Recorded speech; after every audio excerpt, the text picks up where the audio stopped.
이해하겠습니다. 자, 가볼게요. 역대 절대평가 영어 등급별 비율입니다. 2018학년도부터 절대평가가 됐어요. 그 전까지는 상대평가였기 때문에 영어도 주요 과목이었어요. 수학과 국어처럼 영어 100점 맞으면 되게 좋았어요. 근데 절대평가니까 다 90점만 넘으면 되는 거잖아. 한번 보세요. 눈으로 보세요. 10% 굉장히 많았죠. 1등급 90점 이상이 10%였고요. 줄었다가 늘었다가 더 늘었다가 줄었다가 늘었다가 줄었다가 늘었다가 졸라 줄었죠. 오케이? 자, 근데 3.11이면 90점 이상이 3.1이면 어마어마한 거죠. 그렇죠? 그냥 상대평가에서도 4%대가 1등급이 나와야 되는데 90점 이상이 3.1%죠. 엄청 큰 거예요. 오케이? 근데 이게 1등급이라는 수치는 굉장히 유동이 크거든. 근데 2등급 보세요. 근데 이거 봐봤자 별로 도움이 안 되고 누적이에요. 누적. 1, 2등급을 합친 겁니다. 29% 물론 많았죠. 그 다음에 19%, 23%니까 얼추 보다가 물론 이거는 조금 빼고 20%대죠. 20%대. 20%대 중반 또는 20%대 후반 정도까지가 2등급까지의 누적이에요. 근데 이번에는 갑자기 왜 줄었냐면 이번에 수능 영어 어렵다고 그러지? 솔직히 다 어렵다고 해요. 근데 나 혼자만 거지 같은 얘기를 하는지 모르겠지만 안 어려웠어요. 진짜 안 어려웠어요. 이번 수능 안 어려웠어요. 근데 왜 그럼 다 바보야? 그건 아니에요. 왜 그러냐면 6월 모평이 1등급이 19%가 나왔어요. 올해 6월이에요. 그러니까 애들이 내가 공부를 잘했는 거야. 6월 모평 딱 본 다음에 내가 역시 학원을 잘 다닌 거야. 내가 이제 공부를 열심히 한 거지. 잘해갖고 이제 성과가 이제야 나오는구나 라고 생각을 한 거지. 그러니까 공부를 이제 됐다. 영어는 됐으니. 영어는 솔직히 모두가 다 1등급을 노리는 것도 아니잖아. 나는 2등급만 맞춰도 되는 애들도 굉장히 많아요. 그렇지? 정시든 수시든 2만 맞춰도 되는 애들이기 때문에 남네. 영어는 좀 나아도 되겠구나. 그 다음에 이제 9월이 어떻게 되냐면 9월 모평에서 4%가 나왔어요. 19%에서 4% 나오니까 4%대가 나온 거야. 4%대가. 그러면 다시 공부를 해야겠네? 늦었잖아. 그리고 사람들은 뭘 생각하냐면 19%가 나오고 4%가 나오지. 그러면 본 게임은 뭐라고 생각하지? 너무 쉬워서 좀 어렵게 냈구나. 그러면 이 중간 정도 어딘가에 맞춰주겠구나. 그러니까 이보다는 더 나올 거야 라고 생각을 한 거지. 그치? 이게 어려웠으니까 너무 쉬웠다가 갑자기 어려워지니까 이건 아니고 이보다는 더 쉬워질 테니까 이 정도 점수면 내가 좀 더 2, 3점 오르면 역시 또 2등급 안에 들어갈 수 있어요. 그리고 공부를 안 한 거야. 끝까지 공부를 안 하니까 이게 이렇게 어마어마하게 나온 거죠. 그래서 합쳐도 정말 말이 안 되지. 근데 일반적으로는 20%대 중후반이 나와요. 일반적으로.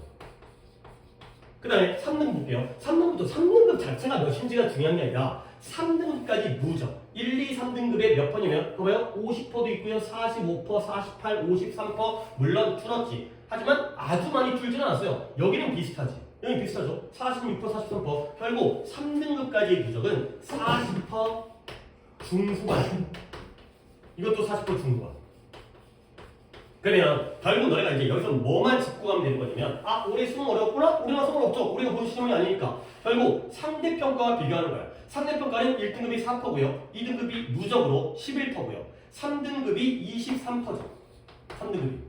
그러면 20% 중후반이면 물론 초반이긴 하지만 상대평가로 따지면 4등급 점수예요. 국어 수학에서 4등급 좀 위쪽 애들이 영어에서는 몇 등급? 2등급을 받는 거죠.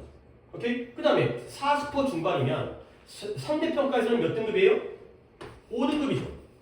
5등급이 4등급이 40%까지니까 그렇죠? 40% 넘으면 5등급이에요. 국어 수학 5등급 받으면 영어는 몇 등급 받으면 3등급 받을 수 있다는 거예요.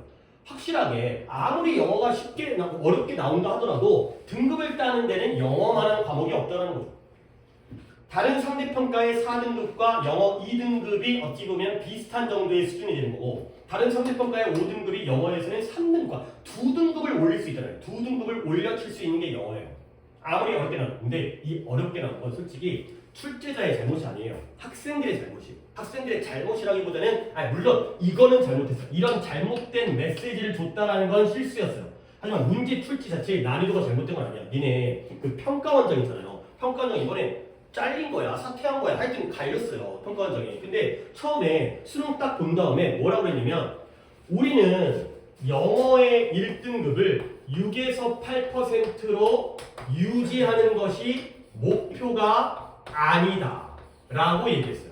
왜냐면 영어는 절대평가이기 때문에 상대평가가 아니라 절대평가이기 때문에 절대적인 기준이 있을 뿐이다. 니네가 대학 가가지고 원서를 잘 읽을 수 있는 실력이 있으려면 이 정도는 공부를 해야 된다를 보여주기 위한 거지, 너네가 몇 퍼를 맞는지, 너네가 몇 퍼센트가 1등급 되는지는 상관이 없다라고 세게 얘기했거든. 그러니까 거기까지 딱 들었을 때 내년에도 또 어렵게 나오겠구나 라고 우리가 예상을 했거든요. 왜냐면 내년에는 재수생이 더 많잖아. 올해도 재수생이 많지만 내년엔 더 올 거 아니야. 마지막 수능 개편 다음에 이전에 마지막 수능이기 때문에. 근데 잘렸어요. 잘린 다음에 사과했어요. 뭐냐면 앞으로 6에서 8%를 마치겠다. 내가 잘못했다. 라고 다시 말을 바꿨어요. 오케이? 그러면 이 얘기를 들으면 약간 더 어때진다는 거야? 어려워진다는 거야? 쉬워진다는 거야? 쉬워진다고 예상할 수 있겠죠. 근데 한 번 더 얘기하지만 내가 솔직히 이보다는 쉽게 낼 것 같아. 큰일 나잖아. 지금 또 잘리게 생겼는데. 그래서 이보다는 쉽게 낼 것 같아. 근데 그렇다고 해서 아주 쉽게 내지는 않을 거예요. 왜 그러냐면 이분들은 그냥 적당하게 내고 있거든. 니네들이 틀리는 거야. 니네들이 틀려주고 있는 거야. 그러니까 너네들을 못 맞춘다니까. 난이도는 맞추는데 너네들의 실력을 못 맞춰. 그러니까 결국 늘긴 늘 것 같은데, 그렇다고 해서 막 6%, 7%, 8%까지는 기대하지 말고 조금 그 정도. 이보다는 좀 더 쉽겠지. 그 정도로 기대해야 돼. 공부는 하셔야 돼요. 괜히 이런 거 보고 날라는가 이제 자기 성적을 갖다가 오해하거나 착각하면 안 된다는 거지. 오케이? 요 정도. 그러니까 내년 우리 수능은 이보다는 좀 더 쉬울 거라고 일단 일반적으로 예상을 하는 거죠. 자, 그 다음에 이제 오답률 보여드릴게요. 오답률이 글씨가 너무 작아갖고 다음 페이지에 그나마 좀 더 키워놓은 게 있는데 일단 여기서 이제 이 얘기를 좀 하고 갈게요. 너네 이게 오답률 상위 각각의 이게 작년 수능, 이게 25학년 작년 수능이고요. 25학년도. 그 다음에 이게 26학년, 이게 올해 수능입니다. 그냥 간단하게 한번 봐봐. 뭐 앞에 것도 비슷비슷하니까 32번, 31번, 34번 다 빈칸이죠. 37번 순서지. 33번 또 빈칸 또 있네. 24번 제목이죠. 15번 특이하게 듣기가 좀 어려웠어요. 하지만 무시해도 돼요. 이런 일은 거의 몇 년, 한 10년에 한 번 있을 만하니까. 21번 함축적 의미, 38번 위치, 그 다음에 29번 어법, 36번 순서, 30번 어휘, 23번 주제, 39번 위치, 42번 장문 원에서의 어휘. 이런 문제들이 어려운 거지. 어쨌든 상위 쪽에서는 거의 빈칸과 순서 삽입이 많죠. 그죠? 그 다음에 올해 거 봅니다. 33, 34, 32 또 빈칸 3개. 그 다음에 24 제목, 37 순서, 40번 요약. 요게 좀 특이했어요. 내가 요약은 늘 얘기하잖아. 무조건 맞아야 된다고. 요약은 껌이다. 요약은 빈칸보다 하위다. 근데 이게 상당히 정답률이, 그러니까 이게 오답률이잖아요. 정답률이 24.3%가 나온 거예요. 4분의 1밖에 못 맞은 거예요. 근데 이유가 있었어요. 내가 이건 좀 설명을 드릴게요.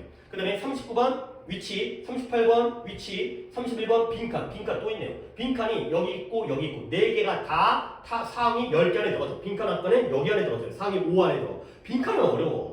그 다음에 뭐 함축적 의미, 그 다음에 역시 또 어휘, 그 다음에 23번 주제, 36번의 순서, 41번의 장문의 제목, 그 다음에 12번 듣기가 하나 있었네요. 하지만 특이한 경우니까 이런 경우는. 자, 이런 경우에요. 그러면 이제 이 얘기 좀 해볼게요. 니네 한 번 더, 내가 이 얘기를 많이 했던 것 같은데 한 번 더 합니다. 여러분들 듣기는 색깔을 갖다가 노란색으로 할게요. 듣기는 쉽죠. 1번부터 15까지. 그 다음에 또 쉬운 거 쉽죠. 좀 빠르게 해도 되겠죠? 쉽죠. 그 다음에 쉽죠. 그 다음에 쉽죠. 물론 시간이 있어서 여기까지 풀기만 한다면. 그러면 결국 우리가 무조건 맞아야 되는 점수는 듣기가 37점이죠. 듣기 37점. 그리고 쉬운 문제. 하나, 둘, 셋, 넷, 다섯, 여섯, 일곱, 여덟, 아홉, 열 문항이죠. 굉장히 쉬운 문항, 10문항.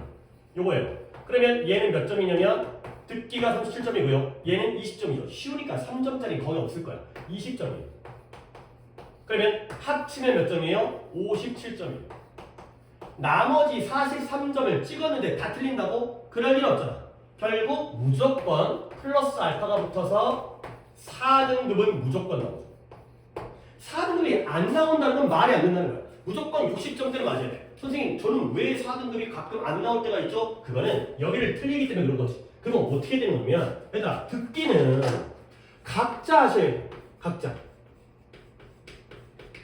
듣기가 틀린다는 건 자기가 너무 공부를 안 한다는 거야. 듣기를 하는 방법은 아무것도 없어요. 그냥 우리가 클리닉 하면서 모여서 풀지, 내가 틀렸다고 쳐 다시 들으면 돼요. 듣기는 직접 연계예요. 듣기는 수능에서 직접 연계예요. 니네가 이제 2월달에 EBS가 나오잖아. 그러면 책이 총 4권인데요. 2월달에는 3권이 나와요. 첫 번째 수능 영어, 수능 특강 영어. 그다음에 수능 특강 영어 독해. 그다음에 수능 특강 영어 듣기 연습. 근데 그 듣기 책도 우리 사거든요. 그거에서 직접 연계돼요. 그대로 나온다는 거예요. 근데 나오는 걸 또 듣는데 틀린다고? 이건 말이 안 되는 거잖아. 그리고 듣기 방식은 모의고사마다 거의 비슷하잖아요. 그러니까 질문들의 내용이 스크립트가 달라지는 게 뿐만이 아니라 그게 중요한 게 아니라 자꾸 들으시면 되는 거야. 그러니까 일주일에 한 번 듣지 틀린 거 다시 들으셔야 돼. 내가 파일 같은 거 줄이 우리가 개별적으로 이용하기도 하지만 각자 이거 해결하셔야 돼요. 그 다음에 여기를 틀리면 안 되죠. 물론 듣기 하면서 같이 하다가 실수는 있으시겠지만 여기를 틀리면 절대 안 되는 거야. 무조건 맞으셔야 돼요. 무조건 4등급은 맞춰놓고 그렇지? 출발은 60점 이상부터 출발하는 겁니다. 알겠죠? 내가 만약에 점수가 65점이면 넌 5점짜리인 거야. 내가 점수가 70점이면 넌 10점짜리인 거야. 기분이 나쁠 수 있겠어요. 70점이면 그래도 3등급인데 너는 영어가 10점짜리라니까? 60점은 무조건 받고 시작하는데 60점 이상을 받고 시작하는데 10점도 안 되는 영어 실력이 되는 거지. 이거는 무조건 맞으셔야 돼. 그리고 나머지를 해야죠. 이제 거꾸로 접근할게요. 어려운 거 할게요. 어려운 거. 어려운 거 뭐예요? 빈칸 어렵죠? 빈칸 어려워요. 진짜 어려워요. 그 다음에 순서 어렵죠? 삽입 어렵죠? 어려워요. 그러면 어려운 게 몇 문제예요? 8문항이죠. 어려운 게 8문항. 그럼 몇 점이에요? 20점이죠.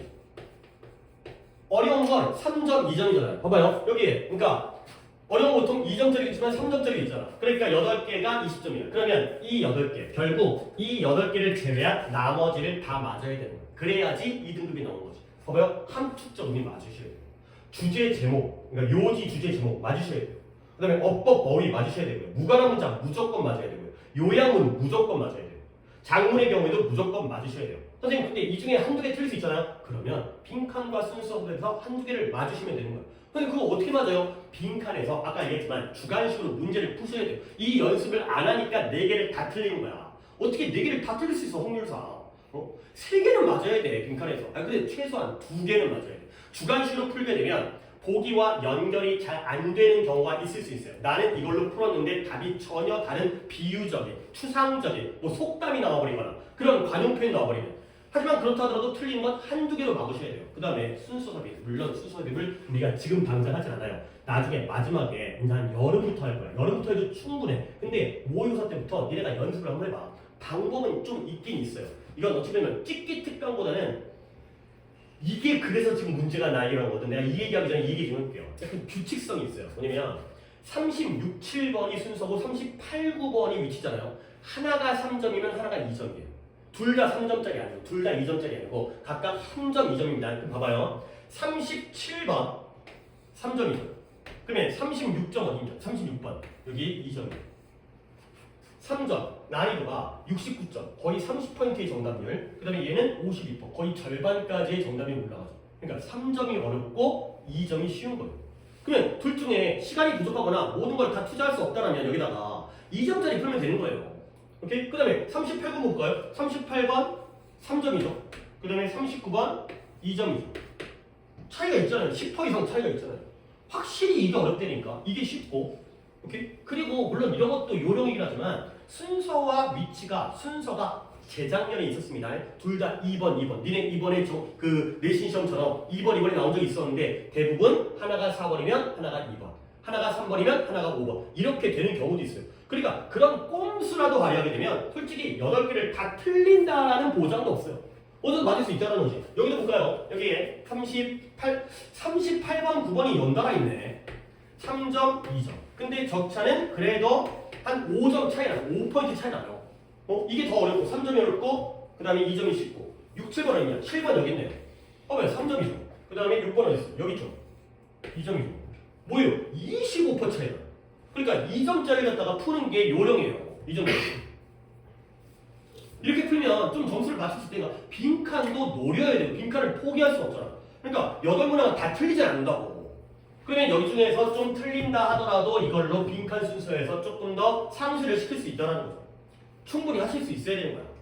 그리고 내가 이제 요것 좀 얘기할 거야. 이 40번이 왜 이렇게 오답률이 이게 24.3% 나왔다니까 이게 왜 그러냐면 이것도 약간 실수예요. 그러니까 이번에 좀 실수한 게 많아요. 이것도 실수였고 이것도 실수였고 이것도 실수였어요. 뭐냐면 40번이 너네 이런 것도 알아요? 40번은 보기가 답이 몇 번이 제일 많이 나와요? 1번이 많이 나오죠. 그렇죠? 근데 수능은 홀수형, 짝수형이 있지. 이제 모의고사는 없는데 수능은 홀수형, 짝수형이 있지. 이번에 수능에 40번에 홀수형이 답이 3번이었어. 그리고 근데 뭐가 실수냐면 그럴 수 있지. 그렇지? 모두 순서 삽입에 1번을 내기도 하잖아요. 그렇지? 말이 안 나오는 번호로 짝수형이 1번이었어요. 이거는 좀 그렇지. 그러니까 짝수형 정답률은 80%예요. 근데 홀수형 정답률이 너무 낮아서 평균 내가 몇인지 모르겠어요. 굉장히 높았어요. 이것 때문에 정답률이 저렇게 오답률이 떨어진 거예요. 이러니까 이건 좀 잘못했지. 그러니까 이건 뭐냐면 얘네 중에서 문제를 알고 푼 애도 있겠지만 그냥 쉽게 1번 가지고 찍은 애도 있을 거 아니야. 근데 걔네들은 맞게 해주고요. 물론 여기서 3번 안 가는 애들은 그냥 찍어서 틀린 거니까 걔네들한테는 뭔가 이제 잘한 건 아니지만 얘네들이 어떻게 보면 너무 유리했잖아. 그러니까 보기를 내더라도 이렇게 냈어야지. 2번, 3번, 1번을 같이 피하든가. 이렇게 쓰는 게 약간 좀 실수가 있어요. 그러니까 이런 것들은 아이들이 이렇게 찍어서 문제를 푼다라는 것 갖다가 알고 문제를 내야 되는데 이건 좀 실수죠. 이런 것들이 좀 형평성이 어긋나니까. 그러니까 1번이 아니면 40%에서 보통 애들이 시간 없고 그러면 1번을 찍는데 그게 아니었기 때문에 정답률이 굉장히 낮게 나왔던 거죠. 하지만 문제는 어렵지 않았어요. 그러니까 그러니까 요약은 무조건 대조관계가 있다는 걸 전제로 하기 때문에 그걸 보고 문제를 풀면 되는 거였어요. 오케이? 이런 것들이 바로 이제 다시 한번 얘기하지만 60점은 받아놓고 들어가는 거야. 그리고 나서 빈칸 순서 삽입은 어렵지만 그걸 다 틀린 것도 아니기 때문에 여기 있는 중간 난이도의 문제를 우리가 맞춰 가셔야 된다는 거야. 오케이? 다 맞기 어렵더라도 이 정도는 맞춰야지 2등급 안에는 들어갈 수가 있다는 거야.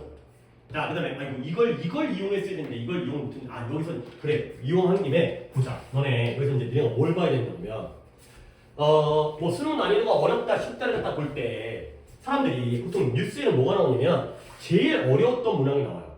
그러니까 33번이 81.6%니까요. 정답률은 18.4%죠.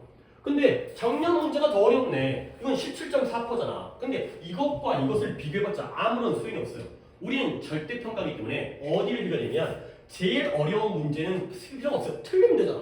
그치? 제일 어려운 문제 틀리면 되잖아. 어디를 봐야 돼? 네 번째 문항을 봐야지. 왜 그래요? 보통 네 문항이면 10점이니까 이 끝을 봐야지 이 난이도가 결정이 되는 거예요. 그러니까 그래서 4개 다 틀리면 2점, 2점, 3점, 3점, 10점이잖아요. 물론 올해는 어려운 문항이 3점이 3개가 들어가지고 11점이니까 제속이 89점이 되는 거긴 한데 일반적으로는 네 번째 문항을 보는 거예요. 그렇게 되면 난이도가 얘는 69점, 그 다음에 얘는 76이죠. 어려웠죠. 확실히 여기가 어려웠지.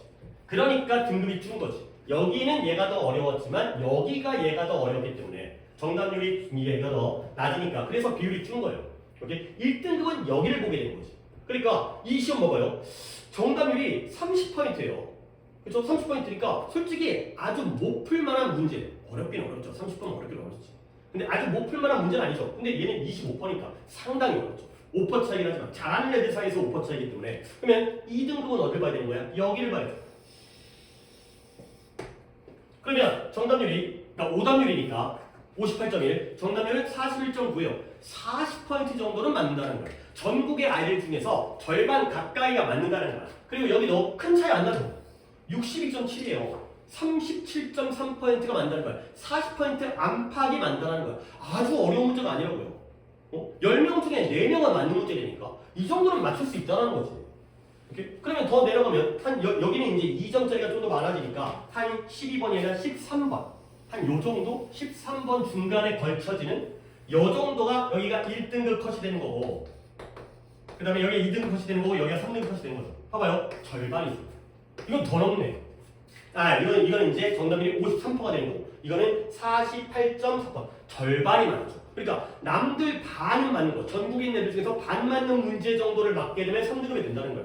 어렵지 않다라니까. 이미 기본 점수가 있는 상태에서 이 위에 있는 40% 정도의 문제만 맞춰주시면 정답률 40% 그러면 2등급 안에 들어간다는 거야. 어찌 보든 할만하다니까. 이렇게 봐도 할만하고 이렇게 봐도 할만하고. 그 다음에 이건 조금 빠르게 갈게요. 여기는 너네가 잘 몰라도 돼. 왜냐면 이건 정시 얘기이기 때문에 정시에서 영어의 비중이 낮다는 얘기를 하는 거거든. 그러니까 정시는 당연히 국어랑 수학이랑 탐구랑 뭐 문과의 경우에는 국어의 비중이 높고 이과의 경우에는 수학의 비중이 반영 비율이 높을 거 아니야. 근데 이제 영어가 어느 정도의 역할을 정시에서 하는지를 갖다 좀 보여드리면 일단 인문계 문과입니다. 문과 이과인데요. 똑같아요. 자, 학교들은 다 좋은 학교죠? 아래에 있는 학교도 다 똑같아요. 학교의 특징들이에요. 그러면 성균관대 먼저 보겠습니다. 이거랑 이거만 볼 거야. 위아래만. 성균관대는 1000점 만점에서 영어가 10% 반영되거든요. 그냥 반영비율이 적은 거지. 그치? 근데 더 중요한 건 뭐냐면 1등급, 2등급 만회 필요 점수가 뭔 말이냐. 1등급과 2등급을 만회할 때 국어 빵점, 수학 빵점이라는 거예요. 결국 성균관대에서의 1, 2등급은 같은 점수를 준다는 거죠. 만회할 필요가 없어요. 그렇죠? 1, 2등급은 같게 취급하는 거예요. 근데 1, 3등급을 만회한다는 건 3등급 영어가 3등급이 떴어요. 그런데 1등급 애들과의 점수를 만회하기 위해서는 국어는 1점, 0.9점 맞으면 되고요. 수학은 1점만 더 맞으면 돼요. 거의 차이가 없다는 거죠. 1, 3등급. 근데 4등급 가볼게요. 4등급을 만회하려면 물론 4등급을 받은 애가 여기를 잘 쓸 가능성은 없긴 한데 다른 건 너무 잘하고 영어만 못할 수 있으니까요. 그러면 갑자기 10배 가까이 증가하죠. 오케이? 그러니까 1, 2까지는 똑같게 취급하고 3까지도 인정해 주는데 4부터는 페널티를 준다는 거예요. 오케이? 그러면 위로 올라갈수록 이제 연대 볼게요. 연대는 그래도 영어를 좀 봐주죠. 그렇지? 5점 정도의 만회 점수. 1, 2등급이 5점 정도를 만회해야 돼. 근데 이 5점이 굉장히 작은 거예요. 왜냐면 보통 정시 이게 1000점 만점인데 이건 맨날 바뀝니다. 만점은. 근데 보통 수학, 이과 같은 경우에는 수학이 300점으로 들어가고 문과 같은 경우에는 국어가 300점으로 들어가. 그 얘기는 뭐냐면 가중치를 주기 때문에 그러면 국어 300점이라는 건 실제 100점, 물론 표점으로 들어가긴 하지만 그러면 실제 100점짜리가 300점으로 3배가 늘어나는 거거든, 비중이. 그러면 국어 1점이 반영 비율이 3점이 되는 거야. 그러니까 5점이라는 건 국어 한 1.4점, 1.3점? 그거 한 문제도 안 돼요. 한 등급을 국어나 수학 한 문제도 안 되는 한 1.5점 정도, 1.4점 정도 그걸로 극복이 가능하다는 거야. 등급 하나를, 10점 차이의 등급을. 거의 비율이 아무리 연대가 점수가 올라간다 하더라도 쉽게 극복이 가능하다는 거예요. 1, 2등급은 거의 차이가 없어요. 근데 3등급 가면 2배로 늘죠. 12.5점이니까. 극복하기 좀 쉽지. 근데 쉽지 않지. 근데 4등급 때문에 거기서 또 2배가 되죠. 25점으로 극복해야 돼. 결국은 이 좋은 대학들도 영어는 몇 등급 이내이기를 바라는 거야, 정시에서. 3, 그래요. 2등급 좋아요. 좋은 생각이에요. 좋은 생각인데, 그래도 3등급 이내까지는 무조건 맞아야 되는 거지. 2등급 당연히 좋지. 당연히 좋긴 좋은데. 그래도 2등급, 3등급 정도면 요 정도로는 극복이 가능하니까. 정시에서의 영어의 비중은 낮아집니다. 영향력은. 하지만 그래도 최소 3등급 이내는 맞아줘야지 다른 과목으로 뭔가 극복이 쉽진 않지. 다른 건 공부하기 어려운데 내가 남보다 더 툭 출라야 되니까 국어, 수학, 탐구에서 쉽진 않지만 그래도 영어는 이 정도 최소 3 이내는 맞아주셔야 돼요. 그 다음에 이과 볼게요. 똑같아요. 그렇죠? 성균관대 00이고요. 연대 55였죠. 5에서 12.5에서 25로 올라가죠. 그러니까 3등급 이내는 무조건 맞아야 된다. 이거예요. 자, 그 다음에 이제 요거를 좀 보여드릴 건데요. 이게 조금 여러분에게는 이제 짜증나는 얘기가 될 수 있어요. 그러니까 약간 이제 암울한 얘기입니다. 암울한 얘기. 아, 이게 색깔이 들어가야 되는데 색깔이 안 들어가네. 약간 이게 빨간색이 되는데. 작년 수능입니다. 올해 거 말고 올해 26학년도가 아니라 작년에 봤던 수능. 물론 아직까지 이 통계가 안 나왔기 때문에 작년 게 제일 같이 따끈따끈한 거지. 이거 갖고 갔는데 수능에서 당연히 재학생이 니네 고3인 거고 졸업생이 재수, N수를 나타낸 거지. 수능을 누가 더 잘 봐? N수인데 다 보여줘. 한 번 더 보니까 솔직히 니네 고3 돼봤자 1학기 때 뭐 수행평가 하고 그다음에 이것저것 뭐 원서 쓰고 하다 보면 공부할 시간 많이 없다 보니까 아무래도 재수가 1년을 더 온전히 공부할 수 있는 시간이 1년이 늦는데 니네가 3년 동안 공부한 것보다 1년 동안 공부한 양이 더 많아. 재수할 때는. 물론 노는 애들 빼고. 그렇기 때문에 졸업생들이 공부를 더 잘하죠. 재수생들, N수생들이. 그럼 봐봐라. 국어, 수학, 영어, 탐구도 있는데 귀찮아가지고 그건 빼버렸어요. 국어 볼게요. 국어가 1등급에서 1등급 4%대 이내에 재학생 고3이 39%, 그냥 40%라고 할게요. 재수생들이 60%를 차지해요. 4대 1인 거예요. 훨씬 더 공부를 잘한다는 거지. 그렇지? 숫자는 적지만 이쪽에 공부 잘하는 재수생들이 많이 몰려있기 때문에 이런 거야. 그러면 이게 어떤 결과가 오냐면 니네가 3월 모의까지 내가 3월 모의까지 내년 3월 모의 교육청이죠. 아직 재수생이 들어오기 전인 거야. 3월 모의까지 국어를 1등급 받았다고 쳐봐. 그렇지? 근데 이제 6월 모의 또는 실제 수능에서 누가 들어와요? 얘네가 들어오죠. 그러면 당연히 여기 있었던 애들 중에서 60% 원래 1등급 중에서 절반 이상이 어떻게 되는 거지? 내려가겠지. 2등급이 되겠어. 내려가는 거야. 절반 이상이 1 찍었던 애야. 나 국어 좀 하네. 얘가 2로 내려가는 거야. 오케이? 그러면 이제 얘가 내려가죠. 그러면 또 2등급에서도 거의 60% 가까이가 절반 이상이 들어오죠. 그렇죠? 그럼 어떻게 돼요? 또 내려가죠. 근데 얘가 내려오니까 원래 내려오는 애 있었지. 근데 거기다가 얘가 들어오니까 또 내려가는 거야. 더 많이 내려가는 거지. 잘하는 애이 더 들어오니까. 그러면 내가 원래 3월 달에 고3 3월 모의에서 3등급이었어요. 내려갔죠? 내려갔죠? 또 들어오죠? 또 내려가요. 막 등급이 2개씩 떨어지는 거야. 국어 수학 등급은 지금 니네가 2학년 때까지 맞았던 등급 또는 최장 3월까지 맞았던 등급에서 적으면 한 등급, 많으면 2등급이 떨어진다고. 이게 바로 상대평가예요. 그러니까 지금 점수를 믿으면 안 돼. 내가 내신이 안 되니까 나는 정시를 하겠다. 근데 그 점수가 안 나온다고 수능에서는. 수학은 더 많잖아요. 67%, 70%, 3분의 2가 재수생이야. 얘네가 그러면 후루룩 떨어져. 네 성적이 안 나온다고 그 점수가. 절대 못 보는 성적이라고. 3월 모의고사 점수가. 근데 영어는 뭐냐면 들어오죠. 역시 잘해요. 들어오죠. 근데 들어오는데 안 떨어지죠. 왜 안 떨어져? 내가 90점이면 재수생이 10,000명, 100,000명, 100만 명이 들어와도 나는 90점이잖아. 내 성적은 안 떨어진다고. 내 공부만 하면 내 등급은 유지를 한다고. 이게 영어의 장점인 거야. 내 페이스만 잘 유지하면 재수생이 아무리 잘해도 나는 내 등급을 유지할 수 있다는 거지. 여기에 비해서는 물론 당연히 국어 수학을 많이 공부를 해야지. 근데 영어를 갖다가 내 공부를 갖다가 하셔야 되는 거야. 니네 문제가 예를 들어서 10시간 동안 공부를 한다고 쳐봐요. 그러면 수학 몇 시간 해야 돼요? 6시간 해야 돼요. 국어 몇 시간 해야 돼요? 2시간 해야 돼요. 탐구 몇 시간 해야 돼요? 1시간? 그 다음에 영어 몇 시간 해야 돼요? 1시간? 이거죠. 그러면 10 되네요. 근데 문제가 뭐냐면 10시간 공부를 한다고 해놓고 수학 6시간 하잖아? 그리고 공부를 안 해요. 이게 문제인 거지. 공부를 다 하셔야 된다고. 진짜 이 비율로 하기에는 좀 부족하다 그러면 내가 좀 영어가 부족해. 영어를 더 해야 돼. 그럼 어떻게 해야 돼요? 영어 시간을 늘려야죠. 2를 공부하는 게 아니라 2를 공부해야지. 그러면 영어를 2로 늘렸네. 그러면 뭘 줄여야 될까? 줄이긴 뭘 줄여? 왜 줄여? 잠을 줄여야지. 그래서 공부 시간을 늘려야 되는 거야. 영어를 하니까 수학을 갖다가 못할 것 같아. 그러면 망하는 거야. 그동안 영어를 안 했던 책임을 져야 될 거 아니야. 시간을 배분을 하고 늘릴 거면 그냥 거기서 절대적인 양을 늘리세요. 상대적으로 딴 걸 줄이고 이걸 늘릴 생각하면 안 돼. 수학과 국어와 탐구는 유지를 하고 영어를 더 하고 싶다면 영어를 그냥 더 하세요. 그래야 된다는 거야. 왜? 점수를 유지할 수 있는 과목이기 때문에 충분히 투자할 만한 가치는 있어야 되니까. 자, 올해 이건 26학년도 올해 얘기하는 거야. 올해 수능을 49만 명 영입봤는데 그 중에서 재수생이 굉장히 많았어요. 30%예요. 근데 이게 왜 그러냐? 뭐 의대는 그러니까 의대 정원을 늘렸다 줄였다 지 멋대로 하고 있긴 하지만 요즘에 의대가 워낙 각광받고 있다 보니까 서울대 공대 애들이 다시 시험 봐가지고 연대 의대가 다시 시험 봐가지고 서울대 의대가 이런 짓거리를 하고 있다 보니까 재수생이 계속 늘고 있어요. 1년 더 해봤자 괜찮다는 거지. 의대만 갈 수 있다면 좋은 학과만 갈 수 있다면. 그러니까 계속 늘고요. 알죠? 내년 어떻게 될지 훨씬 더 증가할 거라는 거지. 이렇게 많은 애들이 들어올 것이기 때문에 니네 등급은 당연히 떨어지라고 저주를 하는 게 아니라 당연히 공부를 열심히 하라는 거야. 안 떨어지게 붙잡고 있으라는 거죠. 근데 유지할 수 있는 과목도 공부를 하셔야 된다는 거야. 영어에 투자를 하셔야 된다는 거야. 오케이? 자, 그래서 간단하게 영어의 역할. 아까 1등급은 굉장히 12%부터 시작해가지고 오늘 이번에 3%까지 시작해갖고 1등급은 와리가리해요. 하지만 1, 2등급 합산은 그렇게까지 큰 차이는 없어요. 아까 얘기했던 대로 2등급은 20대 중반, 20% 중후반이라고 하지만 중반 정도. 그러니까 4등급 초반 정도인 거예요. 그 다음에 3등급 합산하면 40% 중후반, 후반이 오겠네요. 중후반이니까 결국 5등급 중간 정도면은 3등급을 받을 수 있다는 거죠. 영어 3등급.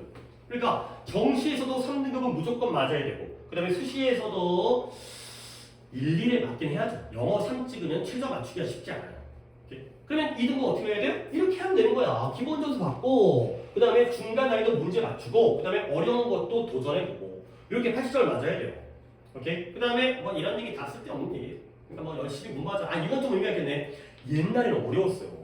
이번에 어렵다면 옛날 시험 문제가 훨씬 어려워요. 2014, 2015, 2016 이때 진짜 어려웠어요. 뭔 말인지 몰라. 근데 올해 수능은 읽혀요. 읽으면 읽혀요. 뭔 말인지 알아.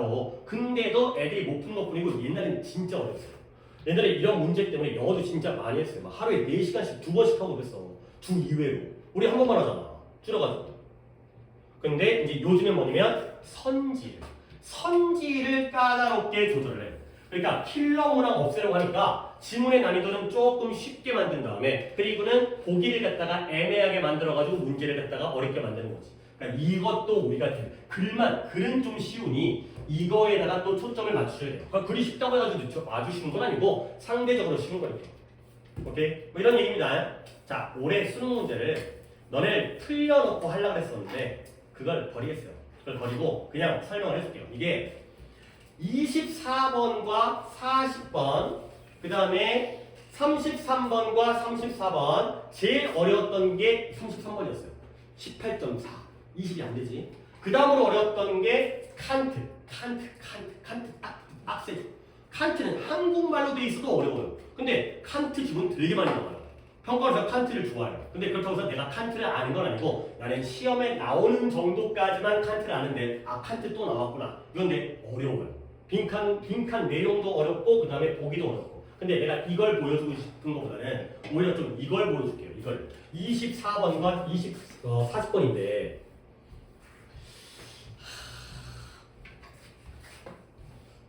그래요. 문제를 풀이해주기에는 이것도 작고 내가 또 화면을 바꿔야 되는 것 때문에 너네가 풀고 나서 풀이를 하다 해주려고 했어가지고 우리 원래 수업 그 빈 그 자료를 바꿨었는데 그냥 포기하겠어요. 이게 내가 이 얘기를 왜 하느냐 얘가 이의제기가 제일 많았어요. 그러니까 이거 출제를 모르다 라고 이의제기를 했거든. 그러면 평가원에서 답을 해요. 만약에 평가원의 답이 옳지 그러니까 이제 뭐라고 하자 납득이 안 되잖아요. 그러면 행정소송 가요. 그래갖고 막 3개월, 6개월까지 소송 끌어갖고 수능 점수 안 돼갖고 막 입시 밀리기도 하고 이런 경우도 한 번 있었어요. 근데 이번에는 아직 소송까지는 안 갈 것 같은데 이의 제기를 했거든. 답이 다 가능하다. 이것도 가능하고 이것도 가능하다. 라는 것 때문에 이의 제기가 제일 많이 나왔던 문제가 24번이에요. 근데 이제 그 이의 제기가 중요한 게 아니라 솔직히 명확해요. 답은 정해져 있어요. 답은 정해져 있는데 평가원이 뭐라고 했느냐? 답변인데요. 제목이잖아요. 제목 문장은 무조건 제목 문항은 제목 유형은 무조건 보기에서 이 글의 토픽이 등장을 해야 된다. 이 글이 무엇을 얘기하는지를 무조건 등장해야 된다. 이게 평가원에서의 답변이었어요. 1번. 그 다음에 2번 제목은 주제와 달리 추상적이고 포괄적일 수 있다. 라고 얘기했어요. 주제는 23번은 구체적이고 명확하게 문제를 출제하지만 답을 근데 24번 제목의 경우에는 애매하게 뭔가 추상적으로 이렇게 출제를 한다는 거예요. 근데 우리 원래 알고 있었어요. 원래 제목은 추상적이고 포괄적이라는 거. 근데 이번에 평가원에서 명확하게 이 얘기를 해줬어요. 그래서 답이 어떻게 답이 만들어지냐면 처음에 첫 문장만 볼게요. The economic benefit of culturetainment가 되어 있어요. 얘들아 글씨 잘 안 보이지? culturetainment가 무슨 단어와 무슨 단어를 합친 것 같아요? 문화라는 단어와 tainment는 뭐의 뒷부분이겠어요? tainment, entertainment 이거죠? 그러니까 뭔가 문화와 오락을 합친 단어인 거예요. 오케이? 그거의 경제적 이익이에요. 그러면 이 글의 소재는 물론 여러분과 다 읽지는 않았지만 culturetainment에 대한 글이에요. 문화와 오락이 합쳐진 이 두 가지에 대한 글이고요. 경제적 이익이죠. 플러스에 마이너스에? 플러스예요. 우리 K-pop 같은 거 있잖아요. 얼마나 돈 많이 벌어요. 이거예요. 근데 뒤에 however가 나왔습니다. 그러나 잘 안 보여요. commercialization, 상업화. 그러한 상업화가 어떤 위험이 있대요. 리스크예요. 여러분들 젊으셔가지고 이게 보일지 모르겠지만 그러면 결국 위쪽은 플러스죠? 그러면 아래쪽은 뭐가 되는 거죠? 마이너스가 나와요. 이렇게 이거였어요. 그러니까 이게 답안에 포함되어져 있어야 된다는 거야. 솔직히 얘네가 이 정도 economic benefit이라든가 아니면 however 다음에 risk라든가 이 정도는 풀 수 있거든. 이 정도는 받아들일 수 있잖아요. 자, 보기를 봅니다. 답이 2번이었어요. 2번이 왜 답이었냐? cash or so 현금이냐 영혼이냐가 되는 거죠. 현금은 뭐예요? 경제적인 이익이죠. 근데 이 경제적인 이익 때문에 영혼이 본질이 손상되어진 거거든. 그리고 뒤에 봐봐요. When culture couples with entertainment. 아까 culturetainment가 토픽이었죠. 그러니까 거기에 culture와 entertainment가 나왔죠. 그러니까 답이 2번이다 라는 게 평가원의 그 답변이었어요. 이 문제 제기에 대해서. 네, 그러니까 결국 이 글에서 이 글이 뭔가를 얘기하는지를 읽고 그리고 이 글의 방향성을 잡는 거예요. culturetainment에 대해서 플러스인지 마이너스인지. 근데 플러스로 가다가 뒤가 마이너스니까 플러스 마이너스. 돈은 벌지만 원래의 본질은 잃어버리는, 영혼은 사라진, 이런 게 답이 된다는 거죠. 추상적이지, 좀 포괄적이지. 이런 게 이번에 조금 약간 이슈화 됐던 거기 때문에. 그 다음에 다시 한번 얘기하지만 요약은 무조건 대조관계가 나와요. 그래서 쉬워요. 우리가 지금 요약도 하고 있기 때문에 자꾸 대조관계를 보셔야 돼요. 그리고 이거 주관식으로 푸셔야 돼요. 이거 주관식으로 풀면 충분히 풀 수 있는 거야. 짝수형에서 1번이었던 거는 잘못이지만 홀수형에서 3번을 낸 게 왜 잘못이에요? 충분히 맞출 수 있었던 문제인데 애들이 그냥 이걸 찍고 넘어버렸기 때문에 오답률이 높았던 거고. 그 정도로 보시면 되겠어요. 자, 그래서 이번에 이런 약간 이슈가 있었다. 그 다음에 40번도 조금 이제 보기의 배치 때문에 이런 오답률이 올라가는 경우는 있었다 정도가 되겠어요. 자, 그 다음에 33번, 34번은 당연히 우리가 수업 중에 다룰 기회가 있겠죠. 근데 이번에는 좀 못 다룰 것 같으니까 오늘은. 자, 그러면 이제 어떻게 공부를 해야 되느냐. 아니, 당연히 영어에 대한 시간을 갖다가 배분을 하셔야 돼요, 여러분들. 그러면 일단 목표를 설정을 합시다. 그러니까 자신의 목표를 설정을 하고 내가 최소 몇 등급을 받을 수 있을 것이냐, 받아야 될 것이냐. 그리고 니네가 그 등급에 맞춰서 공부를 해놔야 내가 이따가 이 부분 말고 잠깐 딴 얘기를, 논술에 대한 얘기를 할 건데 솔직히 나 논술 잘 몰라요. 근데 이제 잠깐 간단하게만 안내를 할 거니까. 근데 그 부분에서 내가 영어가 몇 등급이 나온지를 알아야 내가 최저를 어디까지 맞출 수 있는지를 갖다가 어느 정도 예상을 할 수 있는 거야. 물론 수학과 국어가 점수가 떨어질 수 있다는 걸 감안하지만 영어를 안정적으로 1이든 2이든 잡아놔야 3 가면 답 안 나오고 1이든 2를 잡아놔야 그래야지 나머지 과목에서 나머지의 수학과 국어와 탐구 중에서 잘 나온 과목도 있고, 그러니까 조금 떨어진 과목도 있고 많이 떨어진 과목도 있을 거 아니야. 그 중에서 조금 떨어진 걸로 조합해갖고 최저를 맞춰야 될 거 아니야. 근데 영어마저도 점수가 떨어진다는 걸 계산하게 되면 답이 안 나와. 영어를 맞춰야 된다니까, 최저를. 그러니까 영어를 기준을 맞춰놔야 돼요. 이거는 누가 들어와도 내가 점수가 안 떨어질 자신이 있어야 되기 때문에. 그러면 제일 중요한 건 오늘도 내신 얘기하다 했지만 역시 어휘예요. 단어를 진짜 외우셔야 돼요. 니네 맨날 단어 안 외우고 끝나고 보고 이딴 짓거리 하면 안 돼. 우리가 수업은 한 번이지만 단어를 갖다가 일주일에 2번, 클리닉까지 2번을 보잖아요. 그걸 4번 꾸준하게 공부를 해서 통과할 수 있도록 하셔야 되고요. 근데 그 단어장의 학습은 반복을 위한 거예요. 솔직히 단어장으로 외웠던 게 통과했다 하더라도 장기 기억 속에 안 남아. 금방 휘발되어지고 사라지거든. 그거 알아. 하지만 반복 순환을 시켜야 되는 거야. 아예 안 외울 수는 없으니까 계속 눈에다가 노출을 시켜야지. 외우고 또 외우고. 그리고 나서 중요한 건 내가 수업 시간에 말을 해주는 단어를 있잖아요. 수업 시간에 이건 정말 중요하니까 내용적으로 확장시켜준다. 이런 것도 복습을 하셔야 돼요. 이것도 복습할 수 있는 자료를 갖다가 지금 만들었어요. 그러니까 이것도 수업 중에 활용을 할 거야. 그러니까 너네가 단어를 계속 외워야 되니까. 그 다음에 중요 문장. 그러니까 예를 들어서 아까 여기에 어딨어? 여기에 24번이었죠. 여기에 however가 딱 하게 있는데 이 뒷문장이 해석이 안 되면 그때는 문제가 생긴 거거든. 여기가 중요하다는 걸 알아. 근데 이 문장이 해석이 안 되면 결과적으로 어느 방향으로 전환되어진지를 모르기 때문에 구문 해석을 하셔야 돼요. 한 문장에 단문 해석을 하셔야 돼요. 그래서 어법을 하더라도 구문 해석을 위한 어법을 공부하는 거고요. 그 다음에 핵심 표현 체화. 이게 뭐냐면 얘네가 이때 강조구. 그죠? 이때 강조구는 더 비교급. Not A but B. Not only A but also B. B rather than A. Not so much A as B. 이런 표현들을 보자마자 이런 표현들이 구문이라는 거야. So that이라든가 so that 구문이라든가 이런 것들이 눈에 보여야지 이 문장이 해석이 된다는 거야. 응? 이 표현들이 딱 보면은 이게 눈에 딱 보여야 돼. 구조파악이 돼가지고. 그 다음에 글의 이해는 아까 얘기했던 대로 제일 전에 먼저 토픽을 잡아야죠. 이 글이 뭐에 대한 글인지. 그리고 거기에 대해서 방향성, 맥락을 생각하면서 이건 아무렇게나 읽는 게 아니라 이 글이 어디로 가고 있는지, 여기서 반전이 있는지 없는지, 대조관계가 있는지 없는지를 생각하면서 글을 읽으셔야 돼요. 그리고 나서 결국에 또 마지막 문제는 이거죠. 이쪽에다가 요즘에 강점을 두고 강조점을 두고 있기 때문에 평가원에서 어떻게 보기를 만들어내는지 아까 내가 보기 긋는 거 보여드렸잖아요. 이건 왜 안 되는지 이건 왜 안 되는지 이게 바로 평가원의 코딩인 거야. 아 이런 식으로 함정을 파는구나. 원인을 물어보는데 결과가 답이 나오면 오답이 된다는 거지. 좁게 물어보는데 넓게 얘기하면 답이 안 된다는 거죠. 그런 코드를 다 아셔야 되거든요. 하지만 물론 또 다시 한번 결국 보기를 고르려면 어휘력을 형성시켜야 돼요. 단어를 외우셔야 돼요.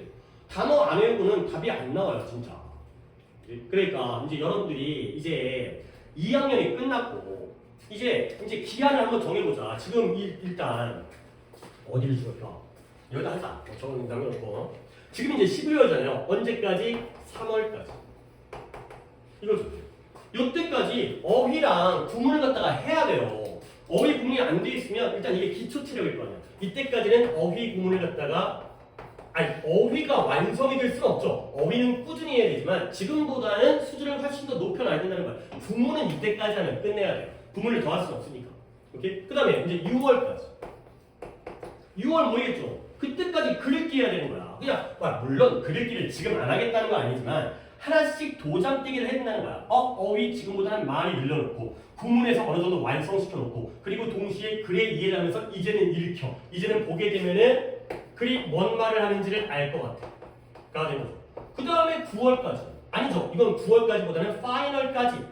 마지막 수능 때까지 선지를 고르는 연습. 지금부터 하지만 단계를 정해가면서 요렇게 해가지고 보는 거죠. 그 다음에 여기서는 이제 유형별. 요때에는 각각의 유형별로 접근 방법을 갖다가 체득을 해야죠. 18번 아무리 쉽다 하더라도 여기를 봐야 되는 거야. 18번 같은 경우에는 내가 벌써부터 이런 얘기를 안 하지만 보통 그런 이제 요령들 알려주는 그런 수업 있잖아요. 그러면 18번을 중간부터 읽으라고요. 왜냐면 앞에서는 약간 썰을 풀다가 하고 싶은 얘기는 정작 중간부터 나오거든. 근데 나는 별로 안 좋아요. 왜 그러냐면 거기부터 읽다가 다시 읽게 되는 경우가 있거든. 근데 여기서부터 뭐가 나오는데 지금 상황 파악이 안 되면 그러니까 빠르게 읽긴 해야 돼. 어차피 듣기만 듣을 거잖아. 그 다음에 신경 같은 경우에도 갑자기 바뀌는 데 있죠. 플러스에서 마이너스, 마이너스 플러스로 이런 부분들이 있잖아. 그 다음에 아까 순서 삽입 같은 경우에도 순서 삽입을 내가 나중에 해주지만 뭐를 먼저 잡을지가 안 보이면 A와 C가 먼저 이 연결고리를 잡아주는 것도 방법이야. A 다음엔 C가 나오겠다. C 다음엔 A가 나오겠다. 그리고 나서 나머지 B를 갖다가 1로 집어넣고 1로 집어넣고 1로 집어넣고 이 정도로 하는 거죠. 물론 이 가능성은 거의 없으니까 BAC 아니면 ACB면 답은 BAC죠. 1번은 아니니까. 이런 식으로 문제를 푸는 거야. 순서와 삽입 같은 경우에는 요령이 좀 많이 들어가요. 답을 골라주는 요령 이런 것들이. 물론 근거를 찾아야겠지만 그런 것들을 갖다가 마지막으로 선지와 유형별 접근 방법을 하는 거죠. 그러니까 지금 단계별로 해야 될 것들을 하나씩 까야 되는데 계속 어휘는 중요할 수밖에 없으니까 그 단어 외우셔야 돼요. 단어 외우셔야 돼요. 이렇게 이런 식으로 공부를 갖다가 해야 되고요. 이런 식으로 공부를 하도록 좀 마음을 먹으셔야 되겠습니다. 얘기는 여기까지만 할게요. 그래서 여기까지 한 다음에 그 다음에 이제 일정이라든가 아니면 과제라든가 이런 거 이렇게 간단하게 정리하면 올해 수능 어려웠다. 하지만 지금 돌아가는 판세를 보면 내년도 어려울 것 같다가 정부에서 조금은 내년이 이보다 좀 쉬울 것 같이 낼 수가 있다는 거. 근데 영어 같은 경우에는 수학과 국어의 경우는 우리 점수가 밀리겠지만 적게 밀릴지 많이 밀릴지는 사람에 따라서 자신의 현재 위치에 따라 다르겠지만 영어는 안 밀릴 수가 있으니까 이 네 점수를 갖다가 먼저 확보를 해놓은 걸 목표로 하셔야 돼요. 최소 2등급은 맞아주고 물론 더 잘 맞으면 좋지. 더 잘 맞으면 좋지. 이따가도 이제 자료 보고 좀 얘기하겠지만 그리고 그러기 위해서는 그러니까 결론 그러니까 너네가 지금 오늘 나한테 얘기를 듣고 올해 수능이 이랬구나 그 다음에 영어가 이 정도의 비중이 있구나 그 다음에 문항별로 이렇게 접근을 해야 되겠구나 기본 점수가 있고 어려운 문장이 있고 이 정도는 좀 정보라고 생각하겠지만 결국 마음속에 담아야 되는 건 이거예요. 이거 단어 외우잖아요. 단어 외우죠. 단어 외워야 된다. 제발 단어를 신경을 많이 써주세요. 뭐 더 외우고 싶을 마음이 들 정도로 오히려 우리 진도와 다른 부분까지 외워가지고 테스트를 더 볼 정도까지 좀 더 적극적으로 공부를 하셔야 돼. 제발 정말 단어입니다. 단어 안 되면 나도 방법이 없어요. 니네가 단어가 안 되는데 내가 방법을 해줄 수 있는 방법이 없으니까 점수를 따게 만들어야 돼. 정말 단어를 외우셔야 되겠습니다. 오늘 얘기는 그러니까 이 얘기는 여기까지만 마무리하고 그 다음에 다른 얘기를 좀 하겠습니다.